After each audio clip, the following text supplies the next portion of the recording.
Ray Montoya was 56 years old, and life had already taken almost everything from him. He lost his job at the distribution warehouse after 23 years of honest work. His savings were almost gone, and his daughter, Sophia, barely answered his calls anymore. Ray lived alone in a small apartment in the town of Crestfield, Texas. Population 3,100. The kind of place where nothing much happens, and everyone knows your name for the wrong reasons. He ate alone. He slept alone.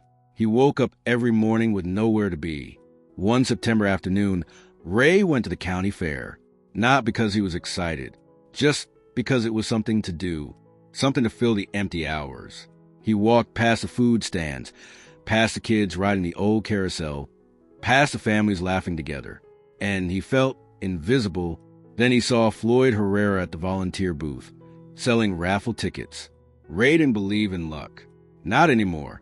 But he pulled a crumpled $5 bill from his pocket and bought 5 tickets. Because what else was he going to do with it? When the announcer called his name that evening, Ray thought he had heard wrong. He checked his ticket 3 times. It matched. He had won the old Kessler farm on rural Route 12. And the crowd laughed. Not applause. Laughter. Because everyone in Crestfield knew that farm. It was a wreck. A joke. 40 acres of broken fences. And bad memories. But Ray took the keys anyway. And what he found inside those walls would change everything. Ray Montoya had not expected much from life. And for most of his years, life had returned the favor. He grew up in San Antonio, Texas, the son of a mechanic and a school cook. Honest people, hard workers. They taught him that showing up mattered more than talking big. For 23 years, Ray showed up every single morning at the Midland Freight Center in Crestfield, loading trucks, managing inventory, keeping things moving. He never asked for special treatment. He just did the work. When the company moved operations to another state, they gave him a handshake, a small severance check, and a form letter that thanked him for his service. 23 years. And that was it. For 6 months after losing his job, Ray applied to 41 different positions. He kept count in a small green notebook. Every rejection got its own line. Some said he was too old. Some said he was overqualified. Some never answered at all. He was 56. In Crestfield, that might as well have been 80. His daughter Sophia was 31. She worked in pharmaceutical sales 3 hours away in Austin. Busy, driven, successful. Ray was proud of her. He had worked double shifts to pay for her college. He watched her graduate with tears he didn't try to hide. But somewhere between then and now, they had drifted. Sunday calls became monthly calls. Monthly calls became text messages. Text messages became silence. Ray told himself it was natural, that children grow up and move on. He told himself that. But the one-bedroom apartment in Crestfield still felt very, very empty. The Crestfield County Fair had been running for 91 years. It happened every September in the field behind the high school. Same rides, same smells, same faces. Ray went that afternoon because staying in his apartment felt like giving up. He walked slowly through the craft booths and the farm animal displays. He watched families chase their kids between the cotton candy stands. He felt like a ghost moving through someone else's celebration. At the volunteer fire department booth, Floyd Herrera was selling raffle tickets. Floyd had worked at the same warehouse as Ray, retired 5 years ago with a pension, and a smile that never quite left his face.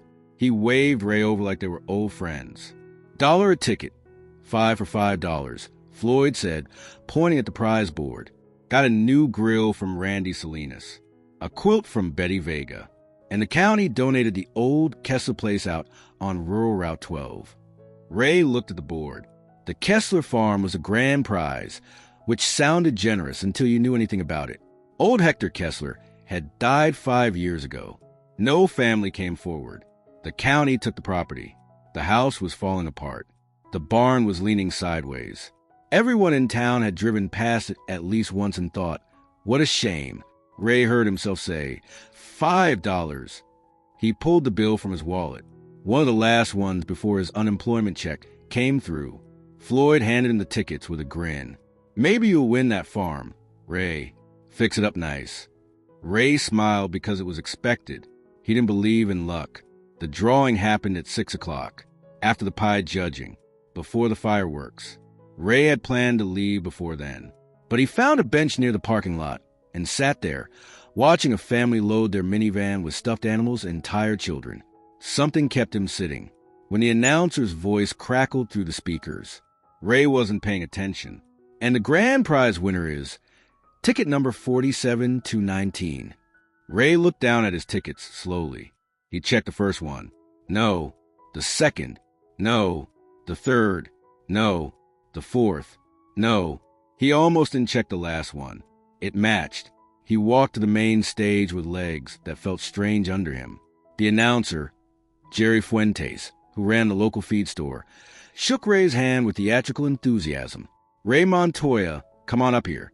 You are now the proud owner of the old Kessler farm. 40 acres, house, barn, the whole thing. There was applause. But underneath the applause, Ray heard something else. Chuckling. Whispers. Someone near the back said, "Poor guy." Someone else laughed. Ray took the manila envelope. Inside was a deed, a set of rusty keys, and a note saying property taxes were current through the year. He walked off that stage through the crowd. He caught pieces of conversation as he passed. Roof's probably caved in by now. That property is cursed, I'm telling you. Ray didn't respond. He got in his car and sat in the parking lot until the fairgrounds emptied and the fireworks painted the sky in colors that felt like they belonged to someone else's night. The next morning, Ray drove out to rural Route 12. He almost missed the driveway. It was nearly invisible under years of weeds and wild saplings that scraped against the sides of his car as he pushed through. The farmhouse appeared slowly, like something rising out of a bad dream. 2 stories, peeling white paint, shutters hanging at wrong angles, a barn nearby that leaned to one side like an old man too tired to stand straight. Ray parked and got out. The silence was complete, just wind moving through tall grass, and the distant sound of a crow complaining somewhere above him. He walked to the front porch, tested the steps. They held. He unlocked the door. Inside, dust covered everything like a gray blanket. The furniture was still there, a sunken sofa, a kitchen table with chairs pushed neatly in, as if someone had just stepped out for a moment and never came back. The air smelled of time and forgetting. Ray walked through each room slowly. 2 bedrooms upstairs, a bathroom with an old clawfoot tub, a kitchen downstairs with ancient appliances, a stone fireplace in the living room. In the kitchen drawer nearest the sink, he found something unexpected, a photograph, black and white, curled at the edges. A man in his 60s, standing beside some kind of machine. Intelligent eyes. A small, quiet smile, like he knew something the camera didn't. On the back, written in pencil, Kessler, 2018. Ray studied the face for a long time. This was the man who had lived here, who had died here, who had left behind 40 acres of silence, and 1 quiet photograph. Ray spent his first full day at the farm cleaning. It felt good. Real. Something he could measure. He scrubbed the kitchen counter, swept the floors, wiped the windows until afternoon light finally reached rooms that had been dark for years. That night, he slept on an air mattress in the upstairs bedroom. The house made sound around him, creaks and groans, the language of old wood, and wind finding gaps in the walls. Ray found it strangely comforting. The next morning, he started exploring more carefully. The smaller bedroom had a desk pushed against the wall. He opened the drawers one by one. The first 2 were empty. The third stuck. When he pulled it free, a leather-bound journal fell forward into his hands. Thick, worn soft from years of handling. Ray carried it downstairs to the kitchen, poured himself a cup of coffee, and opened to the first page. The handwriting was careful, precise. Every letter formed with intention. The first entry was dated March 15th, 1995. Started a day on what might be the most important work of my life. They say I am crazy. They always have. But I know this can work. The math is solid. What I lack in formal training, I make up for in stubbornness and time. I have plenty of both. Ray turned the pages slowly. Entry after entry, year after year. A man talking to himself, to the future, To anyone who might one day care enough to read. Ray forgot about his coffee. He forgot about the cold. He read until the sun moved all the way across the kitchen floor. The more Ray read, the more Hector Kessler came alive. He was not what Ray had expected. The journal entries showed a man of deep intelligence, self-taught, relentless, someone who had spent decades studying engineering, mathematics, and energy systems from library books and mail-order manuals. Hector had grown up in Crestfield, never left, never married. The journal mentioned a woman once, briefly. Clara said, "I care more about machines than people." Maybe she is right. Maybe that is why I am better with machines. There was loneliness in those words, carefully controlled, but impossible to miss. One entry from September 2003 caught Ray's attention. Went to town for supplies. Charlie at the hardware store gave me that look again. The one that says he thinks I am wasting my time. Maybe I am. But when you have been laughed at as long as I have, you learn to use it as fuel. They laughed at me in school. They laughed when I told them I could fix anything. They are still laughing. Let them. I will keep working. Ray read those words twice. He felt something shift in his chest. He knew that look. He had seen it at the county fair. Heard it in the whispers as he walked up the stage with his Raffle prize. The pity mixed with amusement. The easy dismissal from people who had never been dismissed themselves. Hector Kessler had lived with that his entire life. And he had kept working anyway. Ray set down the journal and stared out the kitchen window at the overgrown fields. He felt something he had not felt in months. Respect. After reading the journal, Ray could not stay in the house. He had to find the workshop. Hector had mentioned it dozens of times in his entries. A place where he built, tested, failed, and tried again. A place that held 30 years of serious work. Ray walked to the barn. The main doors were secured with a rusted padlock. He tried the keys from the manila envelope one by one. The third key fit. With some effort, the lock opened. He pulled the doors wide. Afternoon sunlight spilled into darkness.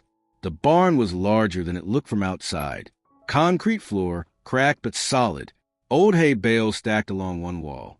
A tractor in the corner with flat tires. Tools hanging from pegboards, still organized despite the cobwebs. At the back of the barn, behind a carefully arranged wall of hay bales, Ray found another door. Newer padlock. None of his keys fit. He found a heavy wrench, struck the lock 3 times, and it gave way. The door opened into a workshop. Ray stopped breathing. Workbenches lined 3 walls. Every surface covered with tools, organized with obvious care. Blueprints tacked to every inch of wall space. Mechanical drawings and electrical diagrams covering years of precise planning. In the center of the room, on the main workbench, sat a device, covered with a canvas tarp. Ray walked toward it slowly. He grabbed the edge of the tarp and pulled. What he saw underneath was beautiful in a way he had not expected. Copper coils wound with perfect precision. Metal components fitted together, like a puzzle solved by someone with infinite patience. And it was almost finished. Ray stood in front of Hector Kessler's life's work and felt the weight of it. The device was remarkable. Even to someone with no engineering background, the craftsmanship was impossible to miss. Every winding of copper wire placed with care. Every connection fitted with patience that most people would never find. Ray unrolled the blueprint stored in metal tubes along the wall. He spread the largest one across an empty section of workbench. Across the top, in that same precise handwriting from the journal, Kessler Energy Converter, Prototype A. Below it, dense drawings. Diagrams showing how energy moved through the system. Notes in the margins explaining each component. Calculations written in pencil. Some crossed out and rewritten. Others circled as if to say, "This one works." Ray did not understand all of it, but he understood enough. Hector had been building a device that generated clean, efficient energy. Something designed specifically for rural communities like Crestfield, families far from the power grid, small farms that paid too much for too little. Hector had not been building this for fame. He had been building it to help people. Ray looked around the workshop, at the tools hanging in their exact places, at the journals stacked neatly on a shelf, at the blueprints filling every wall with 30 years of thought. This man had lived out here, alone, ignored, laughed at, and he had been working on something genuinely important the entire time. Ray felt something burn quietly in his chest. He looked at the photograph of Hector in his pocket, that slight smile, like he had known all along that someone would eventually find this. Ray stood in that workshop for a long time without moving. Dust floated in the afternoon light, coming through the small window above the workbench. He thought about Hector Kessler spending 30 years in this room, building, testing, fixing, starting again, coming home from town with that look in people's eyes. Going back to the workshop anyway, dying alone on this farm, believing it had all been for nothing. Ray thought about himself. 56 years old. No job, no purpose. An apartment that felt like a waiting room for something that never came. He had come to this farm with nowhere else to go. And now, standing in this workshop surrounded by the work of a man he had never met, he felt something he had almost forgotten. Direction. Ray reached out and touched the copper coils gently, cool and solid under his fingers. The device was not finished. He could see the gaps clearly, wires that connected to nothing, sections marked in Hector's notes as incomplete, a list written in red pen on one blueprint with 2 words beside each item, still needed. Ray did not have the money. He did not have the training. He did not have any logical reason to believe he could finish what Hector had started. But he made a promise anyway. He said it quietly in that dusty workshop to a man who could not hear him. I will finish this, and I will make sure the world knows you built it. He folded the blueprint carefully, slid it under his arm, and walked back to the farmhouse to start planning. Ray moved into the Kessler farmhouse on a Tuesday. His entire life fit into the back of his car. 3 boxes of clothes, a box of kitchen things, another box of books and papers, a duffel bag with his laptop, and the few photographs he refused to leave behind.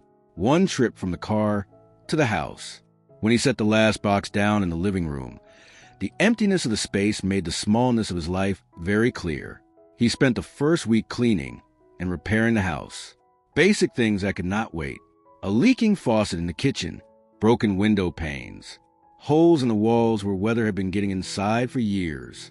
The work felt honest, measurable. In the afternoons and evenings, he went to the workshop. He started by cleaning there too, removing years of dust, organizing tools that Hector had already placed with care, creating a careful list of every component in the room. Hector had been methodical, every drawer labeled, every tool with a specific place. As Ray restored that order, he felt like he was getting to know the man through his habits. The blueprints became his textbooks. He photographed every one of them with his phone, printed copies at the public library in town, spread them across the kitchen table where he could study them with his morning coffee. Evenings, he read engineering forums on his laptop, watched tutorial videos, searched for the meaning of terms he had never seen before. He learned slowly, 1 piece at a time. Hector's journal was always nearby. Patient teacher, quiet guide. The money situation was honest and simple.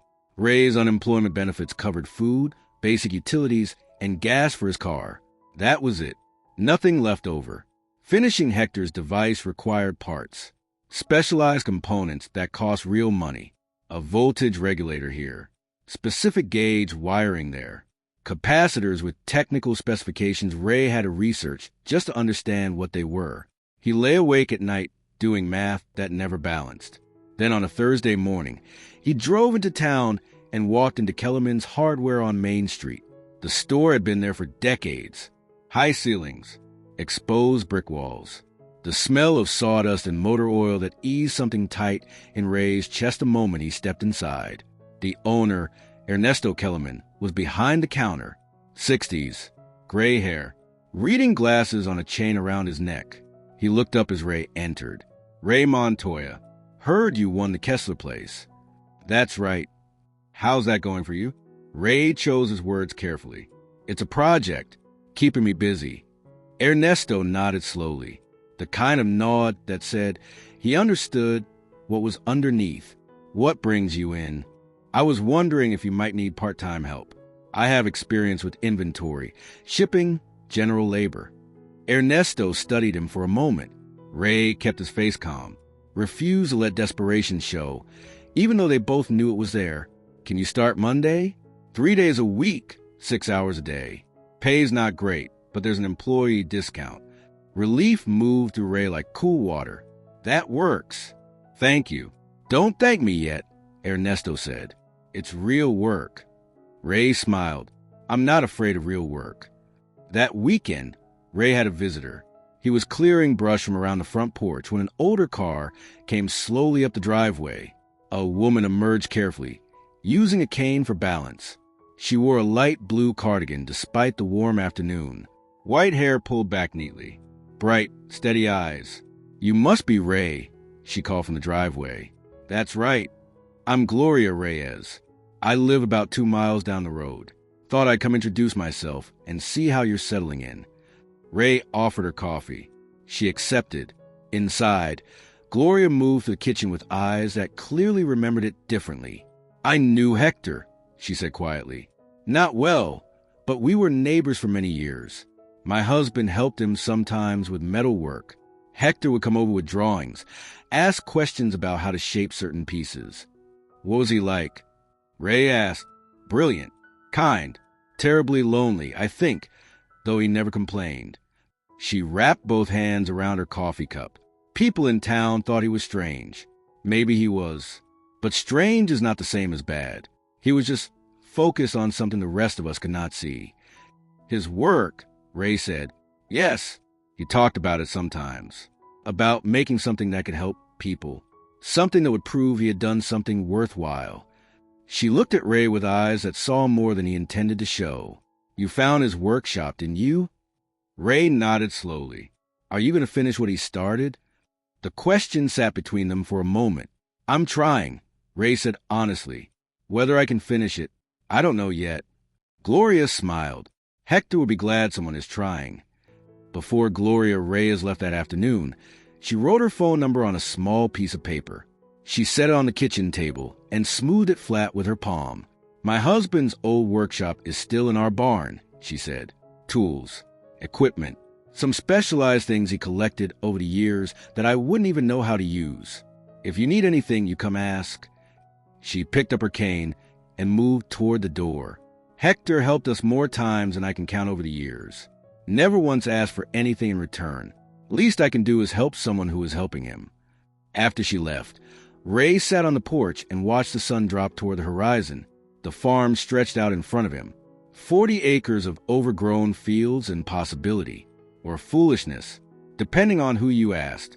He thought about Hector Kessler dying out here alone, believing himself a failure. He thought about his own empty apartment, his own months of rejection letters, his own slow drift toward invisible. He thought about his daughter Sophia, 3 hours away in Austin, too busy to call. And then he thought about the journal, about the voice inside it, about a man who had kept building things in the face of 30 years of laughter. Ray pulled the photograph from his shirt pocket. Hector standing beside his device. That slight, quiet smile. Ray had been studying that smile for days now. He was starting to understand what it meant. It was the look of someone who already knew the ending. He just needed someone else to find it. 6 weeks after moving to the farm, Ray found something that changed everything. He was organizing a cabinet in the back corner of the workshop, moving old tools and supplies to create space. When he pulled a stack of rusted paint cans forward, the back panel shifted. It didn't sit flush against the wall. Ray pulled it toward him. A metal lockbox tumbled out and hit the concrete floor with a heavy thud. Combination lock. 4 digits. He tried obvious numbers. Hector's birth year. The year the farm was purchased. Simple sequences. Nothing worked. He sat back on the workbench stool and thought. Then he remembered something from the journal, an entry early in the 1990s. Hector had written about his mother, about how she had been the only person in his life who never stopped believing in him, about her birthday being one of the few dates he kept memorized. Ray found the entry, calculated the date as 4 digits, tried it. The lock opened. Inside were papers, letters, organized by date with rubber bands. Ray carried the box to the main workbench and began reading in the fading afternoon light. The first letter was dated 2003, addressed to Dr. Patricia Guerrero at the State University Department of Engineering. Hector's letter introduced himself and his work, described the energy converter in careful detail, explained the principles, asked if Dr. Guerrero might be willing to review his calculations. The tone was humble, but confident, a man who believed his ideas were sound, and simply wanted someone with credentials to confirm it. The response came 2 weeks later. Dr. Guerrero was intrigued, and that was how it all began. The letters told a story Ray had not expected.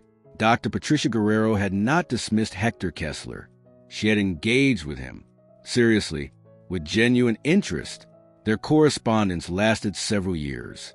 She provided feedback on his designs, suggested refinements, helped him understand engineering principles he had taught himself imperfectly from books. In the letters, Ray watched the device evolve on paper, saw how Hector's raw, self-taught intuition combined with Dr. Guerrero's formal training to create something neither could have reached alone. The excitement was real in those pages.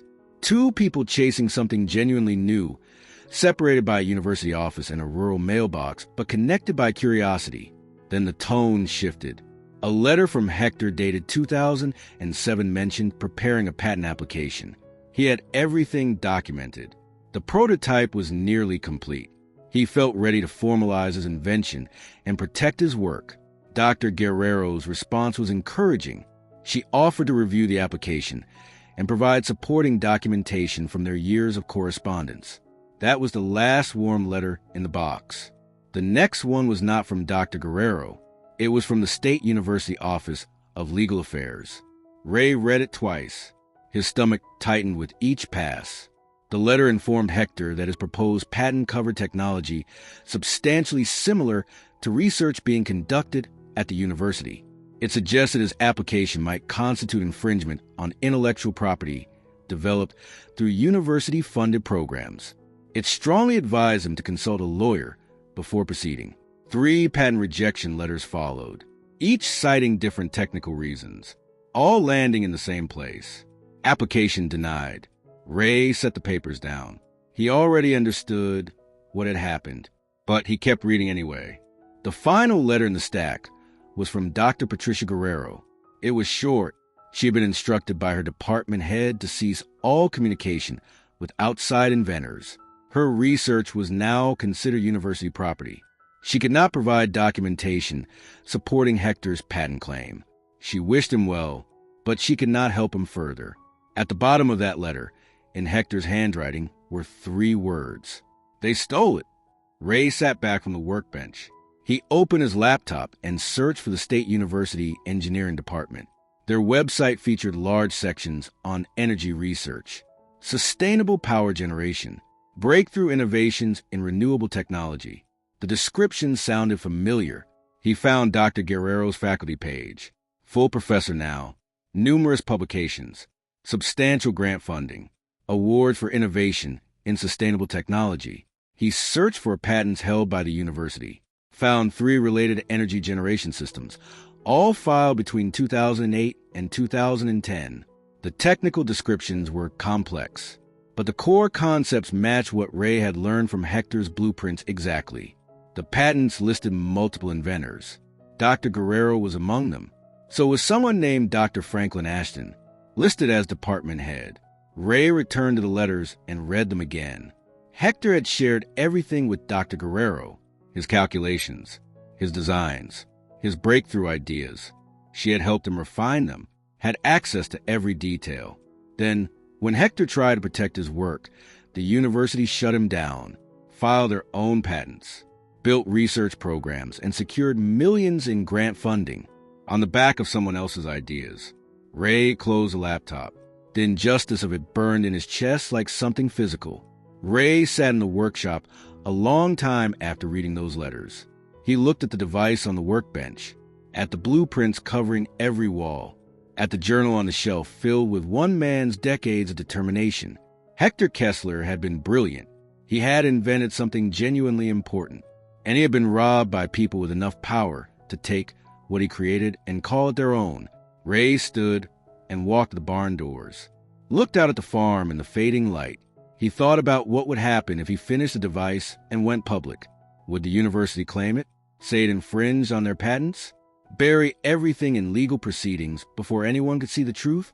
Would anyone believe a 56-year-old warehouse worker with no credentials over a celebrated university research program?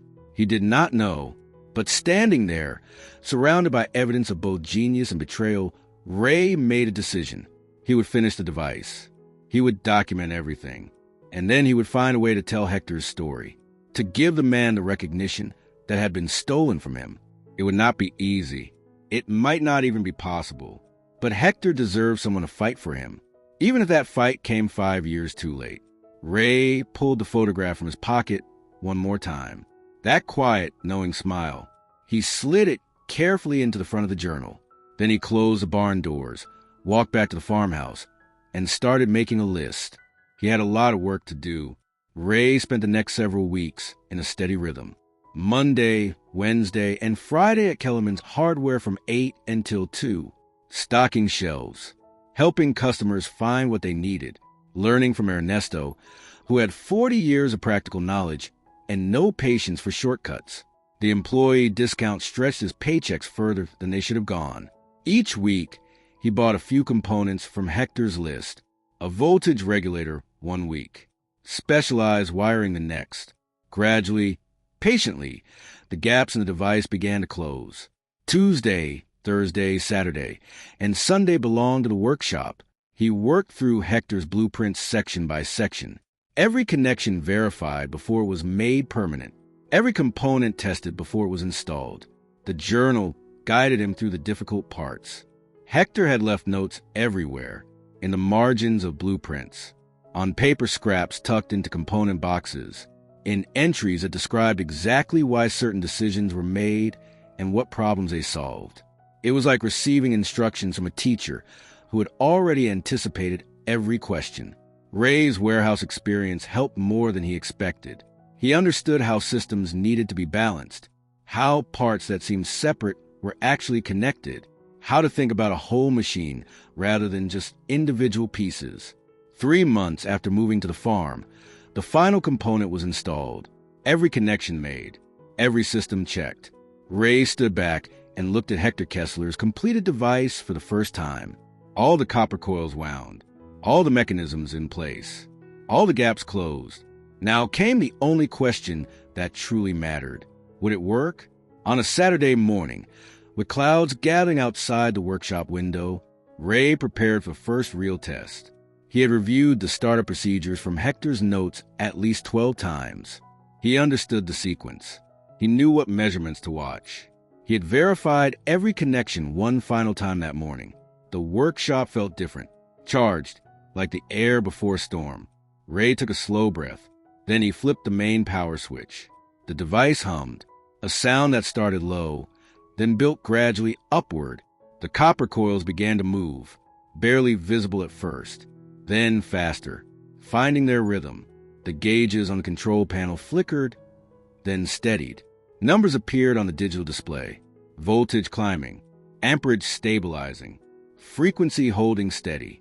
Ray watched every reading carefully, compared each number against Hector's predicted values written in the margins of the master blueprint. They matched, all of them. The system stabilized. Ray checked the output meter. The device was generating power. Clean, consistent power. From minimal input, the conversion ratio exceeded anything available in commercial systems. It worked. After all the doubt, after all the setbacks, after 30 years of a man working alone in this room with no one believing in him, it actually worked.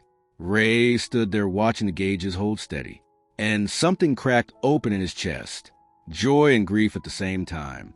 Triumph and loss together. Hector should have been here for this moment. He should have seen it, felt it, known that he had not failed. Instead, he died believing the opposite.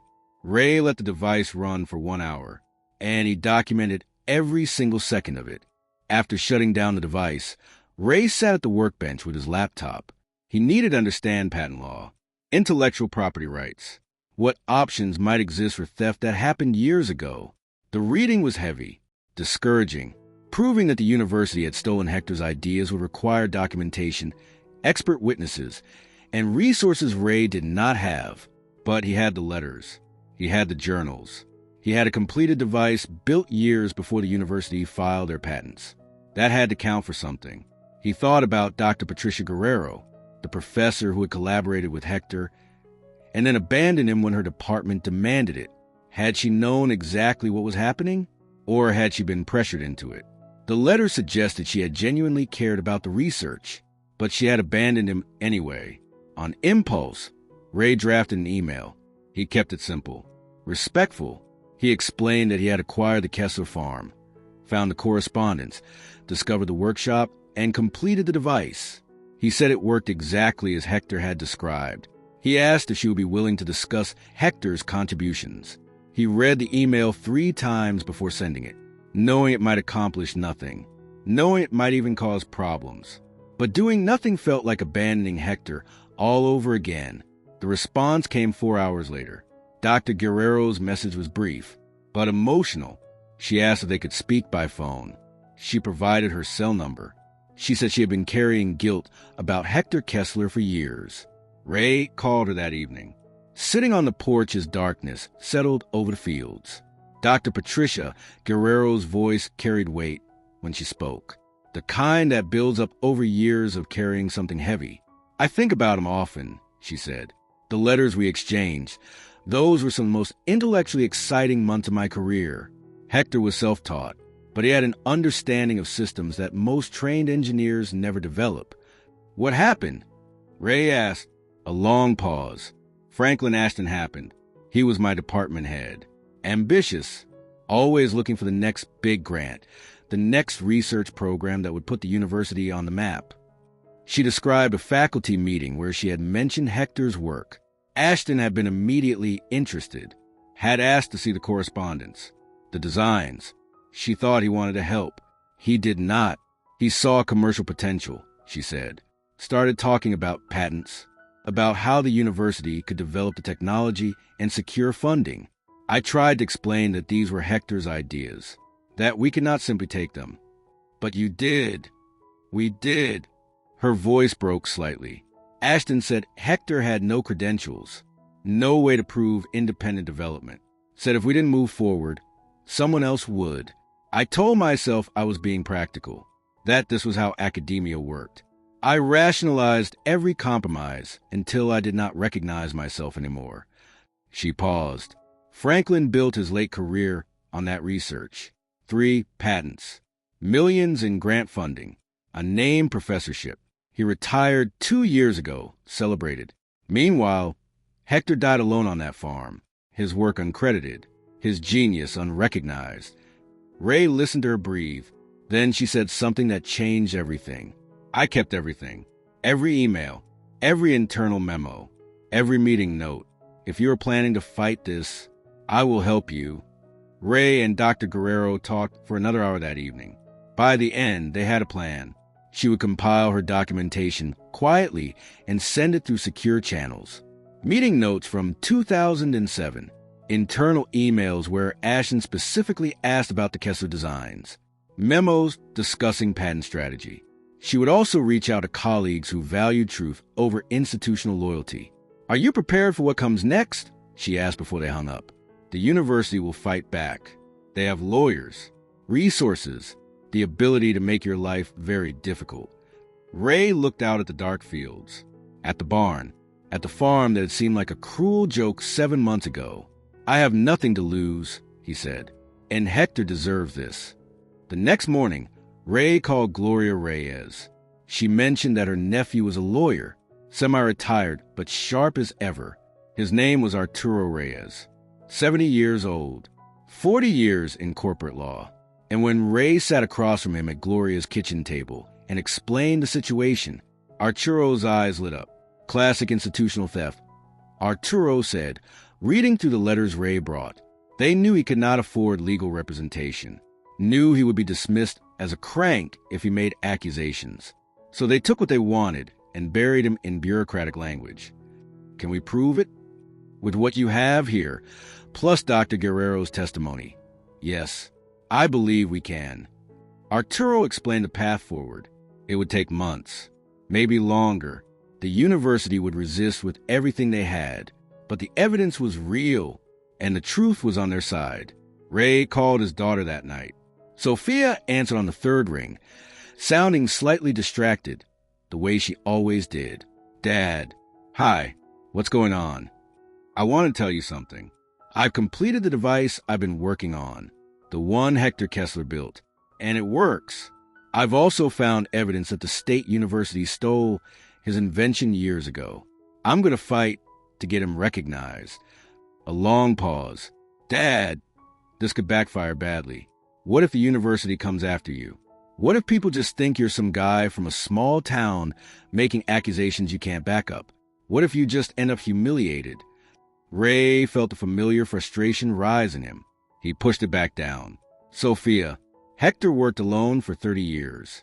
He trusted people who betrayed him. He died believing he had failed. The least I can do is stand up and say his name correctly, even if people laugh, even if nothing comes of it." Silence on the other end. Then something in the silence shifted. "Why do you care so much? You never knew him." Ray thought about that for a moment, about loneliness, about purpose, about what it feels like to be invisible, about how honoring Hector's work had somehow given him back his own sense of worth. "Maybe it wasn't my fight at the beginning," he said, "but it is now." Another pause, longer this time. "When are you going public with this?" Ray told her. "I'll try to be there," she said. Those 4 words felt like a door opening. Ray, Arturo, and Dr. Guerrero set a date 3 weeks out. A public demonstration. The workshop. The device. Hector's story. All of it. Ray contacted a journalist named Elena Ruiz at the county newspaper. She had covered the Raffle 7 months ago with a small piece that had made Ray feel mildly embarrassed. Now she was immediately interested when he told her what he had found. She promised to bring a photographer, promised a full feature story. Word spread through Crestfield the way word always spreads in small towns. Ernesto mentioned it to customers at the hardware store. Gloria told her church group.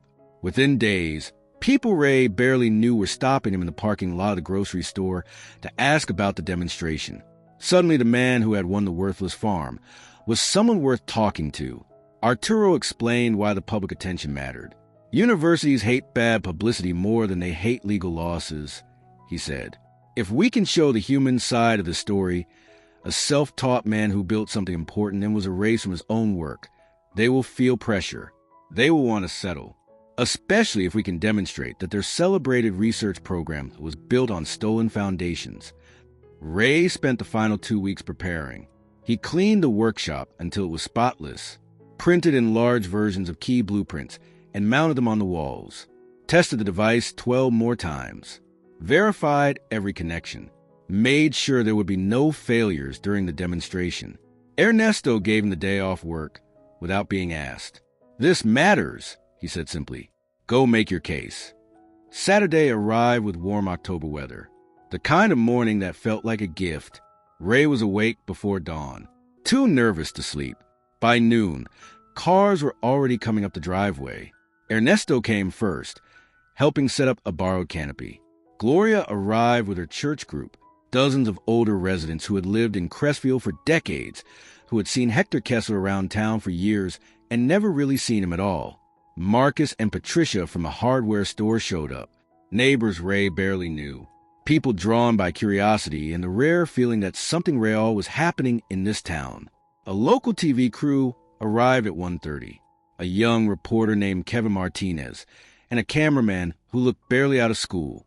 Elena Ruiz was already there, notebook in hand, asking questions about Hector's life. By 2 o'clock, more than 150 people had gathered. Ray had expected 30. The folding chairs filled. People stood behind them. Some sat on the grass. Then Sophia arrived. Ray saw her walking up the driveway in her work clothes, looking uncertain among the farmers and townspeople. When their eyes met across the crowd, she smiled, tentative, but genuine. Ray felt something release in his chest. At 2:15, a rental car pulled up. Dr. Patricia Guerrero stepped out, gray-haired, simply dressed. Her face showing the strain of carrying something heavy for a long time. She walked toward Ray and took both his hands. "Thank you for doing this," she said quietly. "For him, for the truth." Ray nodded. Then he turned to face the crowd. It was time. Arturo called for attention. The crowd quieted. More than 150 faces turned toward the workshop entrance where Ray stood, the device visible behind him. "Thank you all for coming," Ray began. His voice was steadier than he felt. 7 months ago, I won this farm in a raffle. People laughed, and honestly, I couldn't blame them. The place was a wreck. I had no idea what I was doing here. He paused, looked out at the faces watching him. But then I found something. I found the life's work of a man named Hector Kessler. He told the story simply, without exaggeration. The journal, the workshop, the device Hector had spent 30 years building. The dream of creating affordable, clean power for rural communities like Crestfield. Hector died 5 years ago believing he had failed, believing his work had been for nothing. I am here today to show you that he did not fail. Ray stepped aside. He revealed the device. The crowd leaned forward. He explained the principles in simple language, showed them the blueprints on the walls, let them see the precision and the depth behind every component. Then he powered it on. The familiar hum filled the workshop. Copper coils turning, gauges climbing, numbers stabilizing. Ray had connected the output to a power strip with lights, a space heater, and a small refrigerator. He flipped the switches. Everything came on. The crowd broke into spontaneous applause. Ray let it run for 10 minutes. Let them see it hold steady, prove itself real. Then he shut it down and faced crowd again. Hector Kessler built this, and he was robbed. The mood shifted. Arturo stepped forward with a folder of documents and told them what had happened, how Hector had shared his designs with faculty at the state university, trusted them, how the university had taken his ideas and filed their own patents, built research programs, secured millions in funding, and let Hector die believing he had failed. Angry murmurs moved through the crowd. Then Dr. Guerrero walked to the front. Ray had not asked her to speak. She walked there herself. "My name is Dr. Patricia Guerrero. I was Hector's collaborator, and I betrayed him."